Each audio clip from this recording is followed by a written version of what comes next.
All right, welcome back. It feels good to be back. Help me, Lord.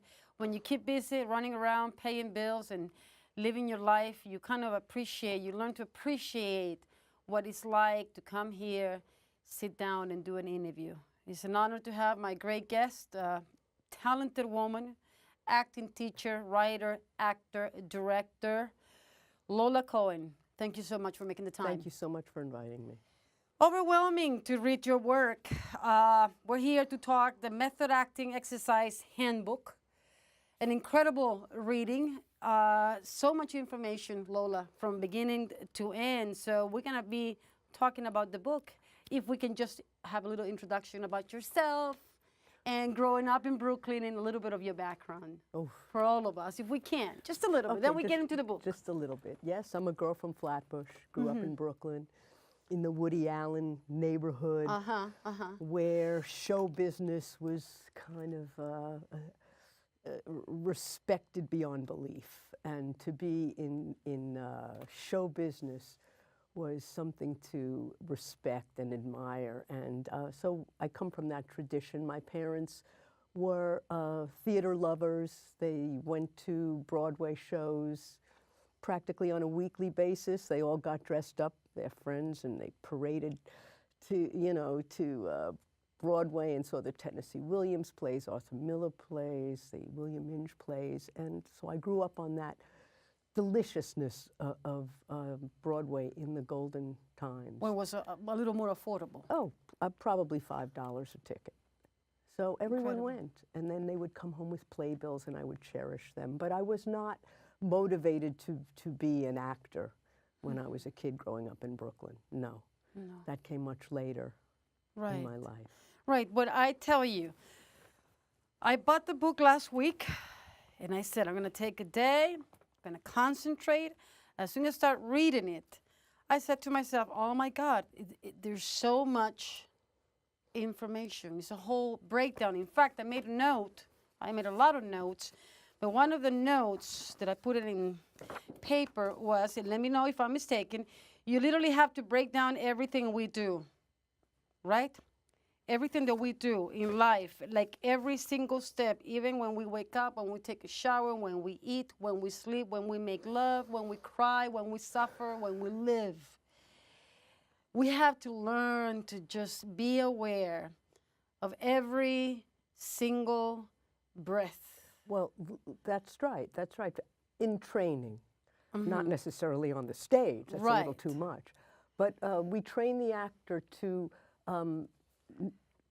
nurture the senses, to learn how to see, smell, hear, touch, and taste our lives.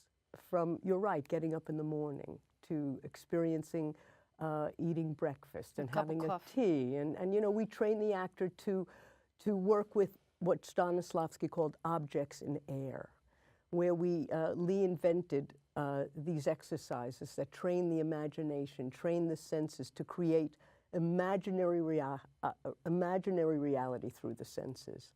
And so we start with simple exercises that train the concentration to do a task, a very simple task, eating a lemon, smelling a sharp smell, sitting in the sun. Then we progress on to more difficult tasks, more personal tasks, more emotional tasks of objects that are connected to people and events that conditioned us, that shaped us. So we work very specifically in terms of concentration and focus. And relaxation, right? Oh, well, relaxation is the foundation of Lee's work. He was obsessed with the idea of relaxing at will. Unless the muscles and nerves and the body is relaxed, there is no way that expression can come through. You can be thinking very poignant and explosive thoughts. And if the muscles and nerves are tight, the body will not let those impulses come through. So we work very hard on learning how to relax mentally and physically. Lee divided the relaxation into two parts. That tension is what inhibits the actor. It blocks everything. Yes, and so there is mental tension and physical tension. And we have a way to relax the face, the neck, the back, We sit in these very uncomfortable chairs, which become an obstacle. And Right. Elise said, if you can relax in these chairs, you can relax anywhere. So we work very hard on relaxing at will. Incredible. Yes. It's incredible, incredible. But yeah, one of the things that it got my attention is how specific you are with every single step. Well, I've been teaching for 30 years. For so many years, Yes. right? And, you know, I work with all levels, and I have NYU classes, first year and third year classes. And we train them to be super, like you say, specific, that there's nothing that you cannot do. You have to be so willing to work hard and long and train, and it's not a quick fix. We work so specifically on using the 5 senses to create imaginary reality. And you have to Yes. be a keen observer as well. You can sense Oh. people, you can read people very clearly. Oh, you have to have an understanding of the human condition, what makes people tick, and be interested in that, and not only in yourself. Right. You know, actors love to sit in cafes. I wonder why. You have to have this kind of keen observer part of you developed so that you can recreate other people and take on different personalities and personas and the way you move, the way you speak. And so we work very hard at that. Detail, detail, Yes, detail, yes. thinking process, the relaxation. I like that, the breathing, when you talk about breathing, and we go over the overall sensations too. I mean, it's a whole breakdown of how we feel and how we think. Everything matters. Everything. Thinking process, relaxation, action, every single move, every single thought, images, dreams, memories. Well, I don't know about dreams. We don't really work with dreams. There are Okay. many method people that do, and it's very interesting. Well, we work with the script. I mean, that's all that you're saying is before we even get to the script and how to break down a script, how to find the transitional moments, so-called beats in a scene where new information is revealed, and then we have to change our behavior according to the given circumstances and what the director is after in the scene. Lola, after teaching for so many years, how do you feel, how do you find, like my husband says when he used to be a fighter, he says the first 2-3 rounds, you feel the fighter out. You react, you throw your punches, you throw your combinations, but it's about feeling the opponent out. And then you start delivering. As an acting coach, as a teacher, as a master of the craft, because you're a master of the craft, how do you find yourself as a teacher in the entire process? I know that it's a very kind of like, wait a minute, what kind of question is that? But how do you find yourself teaching so many people from so many different backgrounds? You have to love actors. You have to be excited by the creative process and what goes on inside a person. There has to be this endless love of actors, for me. I love working with people on all different levels. People who know nothing sometimes have just as much talent, who've been around the Institute for years. So teaching is, I absolutely love it. I would not be doing it for so long if I didn't. It's always changing. Lee's work is evolving, subjecting all the actors to the different exercises, understanding their impulses and trying to nurture them. How can they get into the skin of the character using the exercises and the training, how to make choices, and just presenting this work, which I studied so hard with Lee the last 5 years of his life. I was so enchanted by the work and mesmerized by the results that he could get with people who I thought had no talent. Not that he could make somebody good great, but he could make somebody good better. And so just working and helping actors to find their own way, nurturing talent, I think that's one of my strengths, where I find people's, not their weaknesses, but their strengths, and teach them how to pull out of themselves pieces of themselves to merge with the character. Beautiful, beautiful. Do you remember, if we can go back in time, it's nice when you breathe. Incredible. Breathing does wonderful things to you. When you feel a little stressed out, a little tension, you're going to just That's breathe and let it go. Going back in time, thinking the first time that you saw Lee Strasberg, the first time that you look into his eyes, listen to his words, do you remember? I do remember. Exactly how, if you can bring us back to that moment. Well, it was an embarrassing moment for me because I'd been doing yoga, and you know, it was the first day of class, and there he was on 15th Street, exactly where I'm teaching now. And he showed us relaxation, and after 5 minutes, I raised my hand and I said, I'm done. And you could see, no, you're done? Why? I said, well, I do yoga and I know how to relax, I thought. Actually, I was bored. I didn't know how to relax. I was completely tense and thinking I knew things that I didn't. And he said, what do you mean? And I said, well, you know, I studied with a guru and he's telling mentally massage my mind, mentally massage my body. I am not this mind. And he, of course, is rolling his eyes. And he said, go back to the relaxation. You're not done. And my heart was pounding and I was embarrassed. And I just, you know, I continued to try and relax. And I had so much tension. I had a tremendous amount of tension in my mouth. I was, you know, couldn't keep my eyes closed. It was not good. But I persevered and I learned and I stayed. And then I did my first scene. It was from a Philip Roth novel called Letting Go. And I played a woman who took in boarders and who had a young child, and this boarder was walking around naked, and you know, and it was Thanksgiving and I was preparing a dinner and I had no clue what I was doing. And there was no turkey and there was no refrigerator, and I'm kind of miming what I'm doing. I mean, I was completely lost. And he stopped the scene and he said, darling, what do you think you're doing up there? And I was, well, I don't know. He said, well, what are you doing? You're in a kitchen, what are you doing? And I said, I'm making a turkey.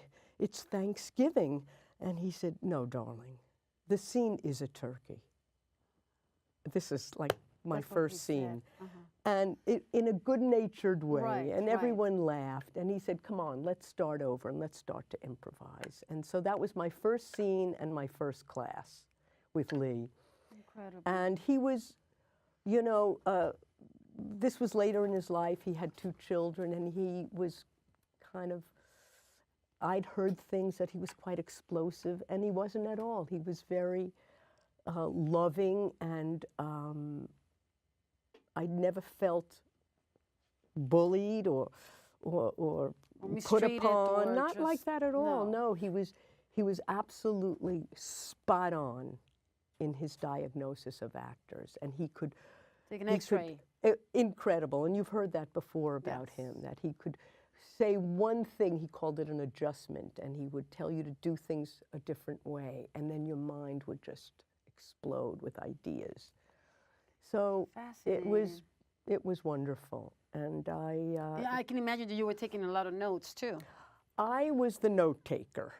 You know, and then when I did the Lee Strasberg notes, I had my hundreds of notes. But how I began writing that book was, I realized that the videotapes, you know, for the last 5 years, Lee's classes were videotaped. And they were on those big 8-track tapes, and they were disintegrating. And I'd started studying at Strasberg, and I'd get to the Institute at like 7 in the morning. And on these big yellow pads, I started to transcribe that. Though that book took me about 10 years because I had a life and I was teaching and I had 2 young children, and I just started to transcribe these notes to save them, not to write a book, and that became the Lee Strasberg notes. And everybody knows that book. Everybody has that book. Well, I tried to honor my teacher, and that book wrote itself. I mean, the man was a genius. He could speak on any theater in any part of the world and could tell you who was running it and what the problems was. And of course, he was obsessed with the work of Stanislavski and obsessed and studied and worshipped the teachings and emulated the Moscow Art Theater and waxed rhapsodic about the performances he saw in 1923 when Duza and the Moscow Art Theater came to New York. And he was blown away. But yes, how?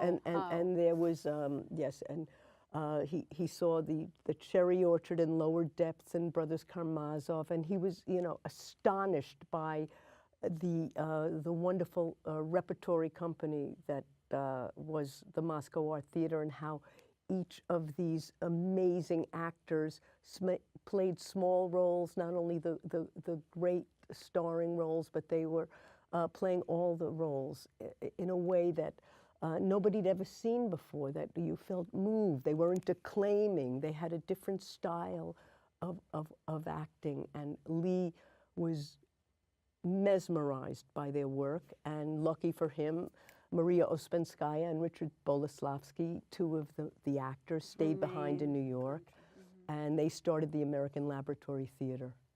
And so Lee had been working at the Christie Street Settlement House on the Lower East Side in his early 20s. And so he was 23 when the Moscow Art Theater came to New York. And after he saw the Moscow Art Theater, he decided that he wanted to devote himself to acting in the theater, and he enrolled in a Clare Tree Major School, which was a very conventional school, and he felt that he was getting nothing out of it, really. And he studied ballet and diction, and he loved it, but it wasn't enough for him. And when he heard that Maria Ospenskaya and Boleslavsky were opening their own school, the American Laboratory Theater, he immediately signed up. And Harold Clurman, who he had known at the Theater Guild. Harold was a play reader, and Cheryl Crawford was the casting director at the Theater Guild. Harold then came to American Lab, and Adler was there, and you know, all these beautiful, amazing, young, talented people met and began to follow the ideas of Stanislavski. It was too much of a different world back then if we compare it to what's going on now, Lola. I mean, what do you think? You know, I teach all over the world. I spend my summers in Russia. I work Lucky you. It's amazing, contrary to what the artists are. A different breed. Yes. And so I don't see the difference between then and now. You know, when you love theater and this is your world and you feel part of this, it's in your blood and you cannot do anything else but act or direct or write. You're in this theater world that I always wanted to be a part of. And Lee instilled this kind of commitment and love of theater and passion. Respect. Yeah, and respect for who came before you, and learn the history. And you know, today some of the students don't know who Marlon Brando. Right. I mean, not at Strasberg Institute, but I mean, young people nowadays, they really have to go out and search and make a study. And in my classes, you know, they have reading lists, and they must know about Vakhtangov and Meyerhold and Stanislavski, and they have film lists of the great theater and film masters that it's incumbent upon them to learn the legacy and who came before them, to inspire themselves. As reading, like you said, is important to read it, to learn. Endless. We are sponges. Theater biographies, of course.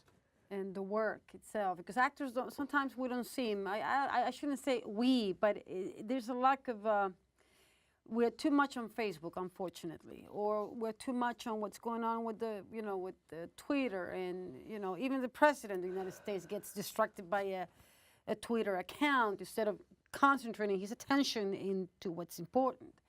We live in a different world that we have, like, everything is one click away. I hope not. Right, but no, I fight against that. Me too. We're hoping, but it's a battle too. You know, it's a lot of things going on, and we have to be aware of our surroundings. Yes. And actors, once again, we're a special breed to be able to teach actors and bring them and give them the right adjustments. It's going to be quite magical. During the process, when you see the actor evolving from one stage to the next, how does it feel for you as a teacher? Well, that's a thrill. When you see that happening. When you see people make breakthroughs, and often that doesn't come for a long, long time. People can work for years. Talent blooms at different times in different people's lives. I try never to pass judgment on a person in terms of their talent. I've been shocked and surprised many times by someone who all of a sudden has a transformation, or just the ideas become concrete in their mind, and they start to learn how to use sense memory in the scenes. And, you know, and it becomes not so intellectual, not that you're thinking and thinking, you know.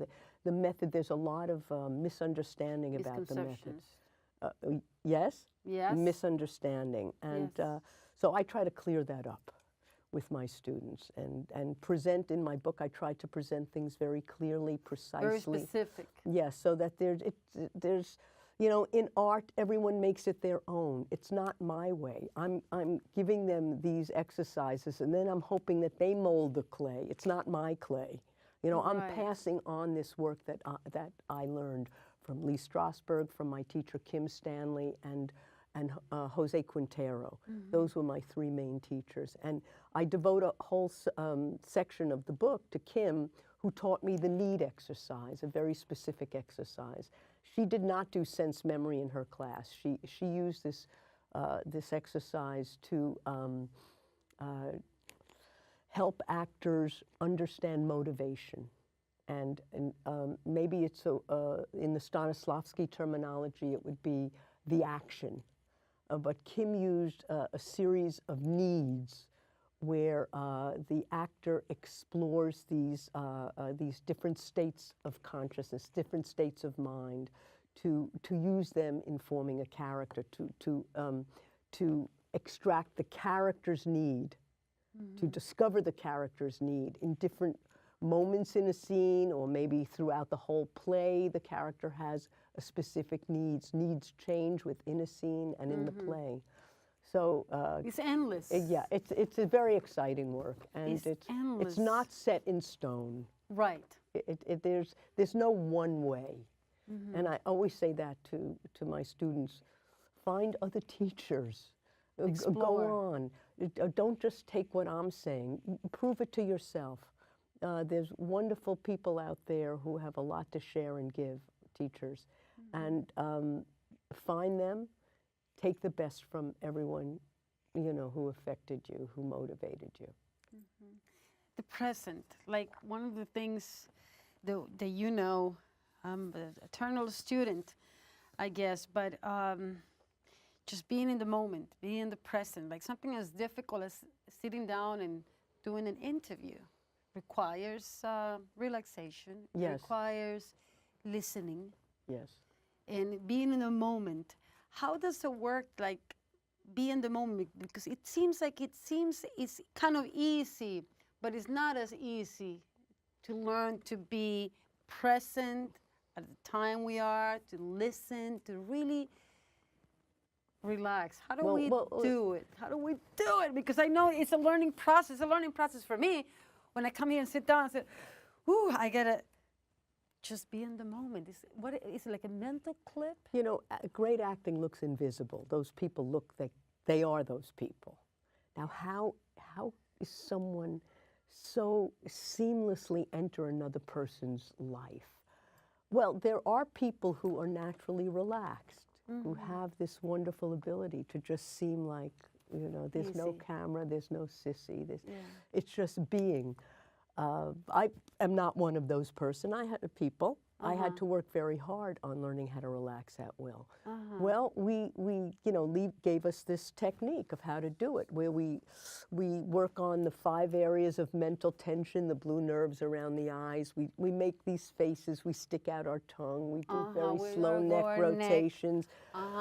We learn how to breathe and relax, and just, you know, be in the moment is hard work. It is hard work. And then to be in the moment of the play. That's the double-edged thing. You have to be in your own moment and in the moment of the character. What about when actors are too much in and out? When I'm watching a movie and I see an actor like some actors that I see that I'm not going to name. Faking drunk when they're not drunk. Yes, I mean, yes. Well, it's over. It's a drug. Your belief in what they're doing is over, so it becomes an in and out, and then you kind of, well, it's not really happening because I saw them behave a different way that didn't go with the character, and so you're kind of out of it when you see that kind of acting. It's the word commitment.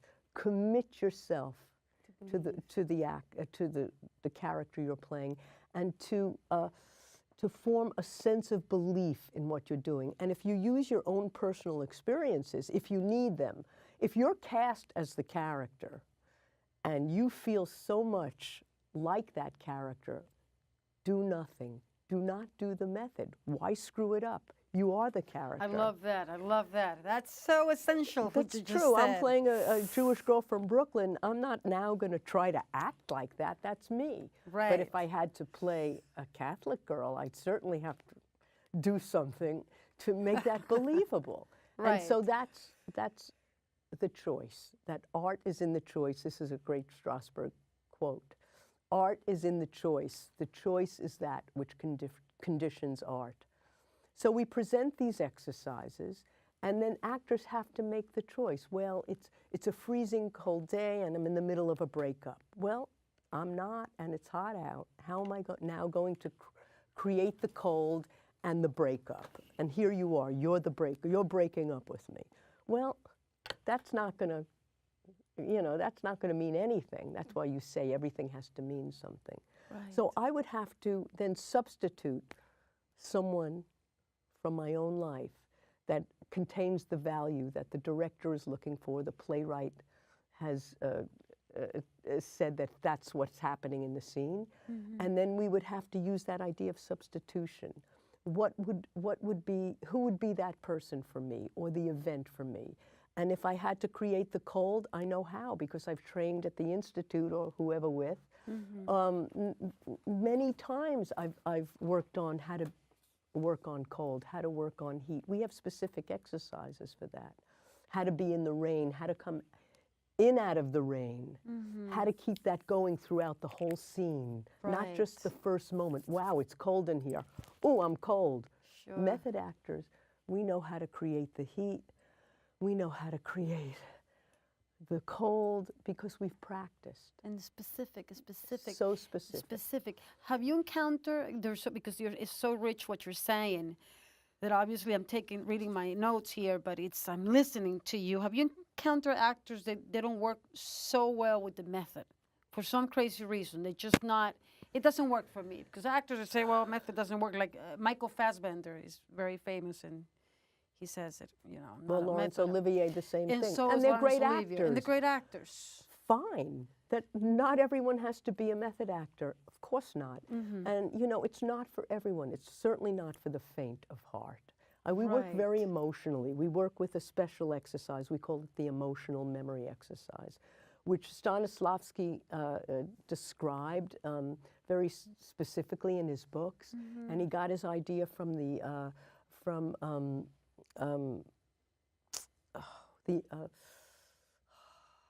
how could I forget at this moment? The Psychology of Emotion by a French author. Yes. And so he used those ideas to create the emotional memory of going back to a conditioning experience from your life and reliving it, recreating it through the five senses. That's why sensory work is so important, because we don't go directly to the event. Say if I wanted to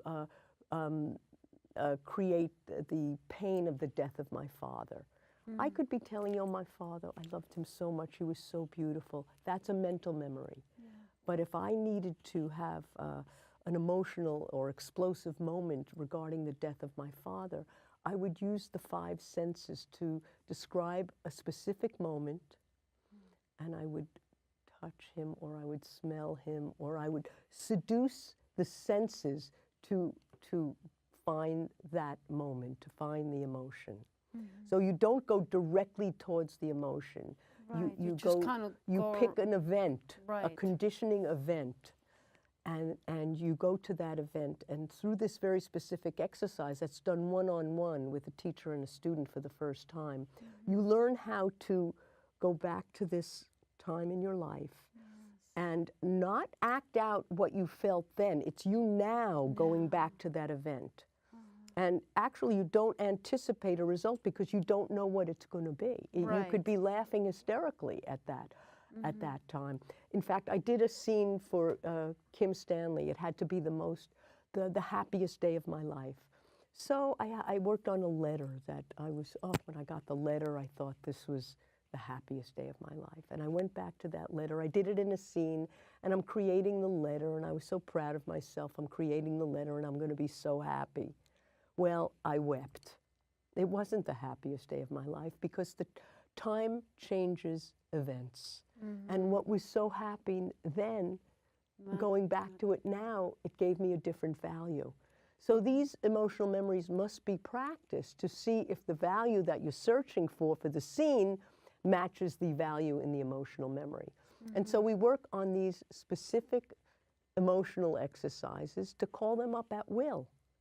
And they are repeatable. This is the magic of the method, that we don't wait for inspiration to come down. Right. That we have a repeatable technique that will give us what we need when we need it. And this idea of repetition that Lee was so,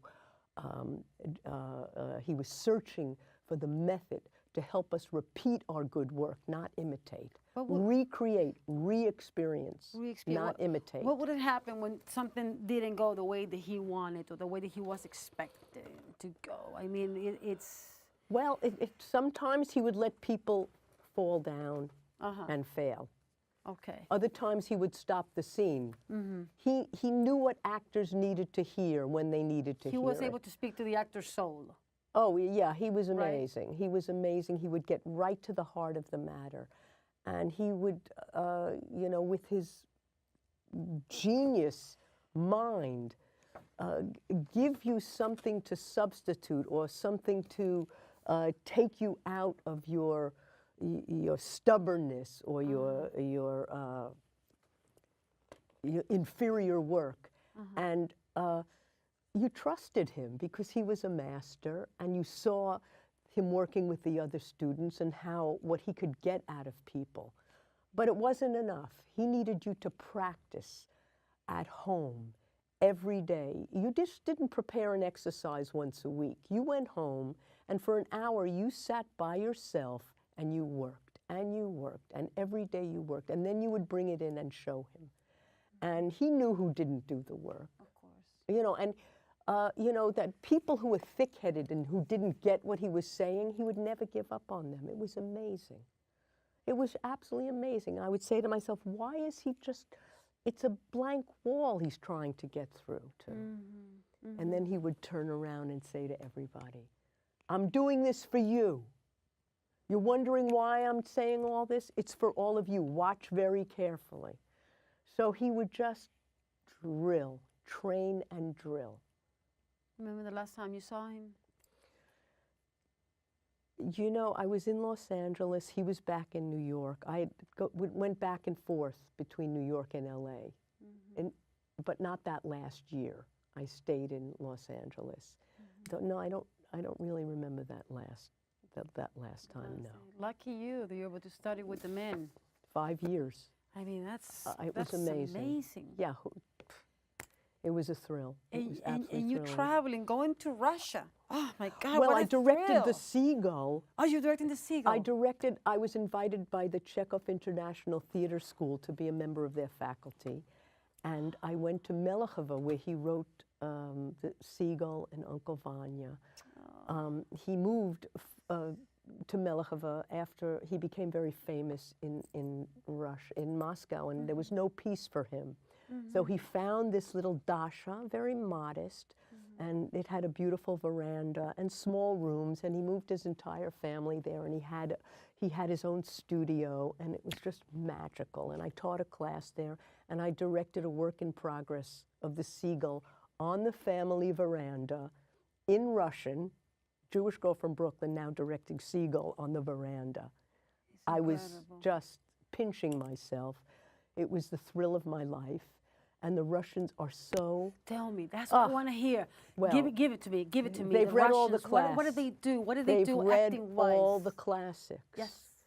They love actors. Actors are revered. It's, you know, there's a respect for the greats, and there's legendary stories, and in the streets there are plaques to their great actors, and it's just a whole other feeling to be there. They're so educated, and they've all read, you know, of course, their own literature and ours, believe it or not. They read Tennessee, they read Eugene O'Neill, they're familiar with our, you know, our people. But there's this kind of passion, it's in the DNA. Yeah, that's what I heard. And they're just, they're they're wonderful. They are so loving and respectful and crazy about Lee Strasberg. In fact, my book is, hopefully, will be translated into Russian. It should be. Yeah, and I'm very excited. It should be translated into every single language. Well, thank you. We're working absolutely. on it. We're working this on is, it. I mean, when I was reading it, I started taking my notes, and I said, oh my God, this is like, the work is specific, and you go one-on-one, and you give exercises, and then you give a breakdown, and then you explain why it's important. Then you go to what I think is very important is to hear the actors' feedback. Well, that's something I wanted to. I love it. Oh, good. I'm glad you said that, because yes. I was on the fence. Now, do I present the problems and the struggles of actors so that people reading it could see, oh yes, that's right, I was so confused too. And so there's this, because it can be, you know, it's the imagination and the creative process that we're talking about. Right. So the struggles I thought were very important to include. Yes, yes, I'm glad you liked that. I thought that was very insightful to hear, you know, to read the actors' comments and like I said, the breakdown, like every single thing that we do matters, how we live, how we eat. How we handle objects. Our relationship, with objects and the space. And to be graceful on stage, you know, you can't be a klutz and be an actor. Like one of the first things I ask, I know, on the first day, who's a klutz? A lot of people raise their hands. Who is always breaking things? Who is always dropping things? Well, that's about to change. I got butterfingers. Well, you can change anything about yourself, Oh, Sissy. I hope so, Lola. There's a lot of things that I want to change. You just need the will and the commitment to do it. Yes, I'm very committed. You know, we rush around. We rush around. And Yes. a lot of it is just rushing, learning how to do things, you know, very specifically, thoroughly, doing things fully, not just, you know, halfway. No. And, you know, I also tried to talk to directors in my book.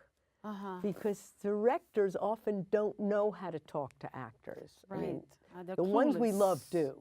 Right. You know, of course. Of course. They know and they understand, and many of them come from an acting background, which I think is one of the great things for a director to take acting classes. Yes. Not necessarily method, but just to understand how do you talk to the actor? Problems of the actor. Right. You know, how can you get something out of an actor without saying to them, now, get angry right here. I know. Well, then the director you'll give them fake anger. That's what you're going to get, fake anger. But what can you tell them to give them the motivation to feel angry, not act angry, but to take something that makes them angry and then fuse that with the character. So, you know, it comes from you. It's you. You are the character. And then you try to merge with the exercises parts of yourself that work for the character. And when there's a problem, then you really have to work harder. This is incredible. We got 2 minutes to wrap it up. And I haven't not even, I mean, we cover a lot, but it's just that every word that you say, Lola, it's so loaded. You have so much to say. It's like basically what we have to do is like develop a documentary on you. Come Pretty to Russia. much. Yeah, because with time and time and time, it's hours and hours and hours. Just, I want to thank you for coming on the show. I'm thrilled to be The here. Method Acting Exercises book, guys. This is the Bible right here. I'm doing a reading at the Drama Bookshop on April 13th That's at your 6 camera. o'clock. Okay. I hope to see you all. What Friday, what day is it going to be? Oh, it's Wednesday. It's Wednesday. Oh, sorry, Thursday, April 13th, 6 o'clock, Okay. Drama Bookshop. Guys, this is an incredible book. It's a lot of talent, a lot of knowledge. This woman loves the craft. She knows actors. She loves actors. And it was very nice to have you here. I was hoping that I was able to get all the information in. It's a little bit overwhelming because it's so much. You have so much to say, Lola. And it's like I just literally have to shut up and just listen and take you in slowly. Hopefully I did a good job. Thank you. Taking you in. Everybody, thank you for watching. I will see you guys next week.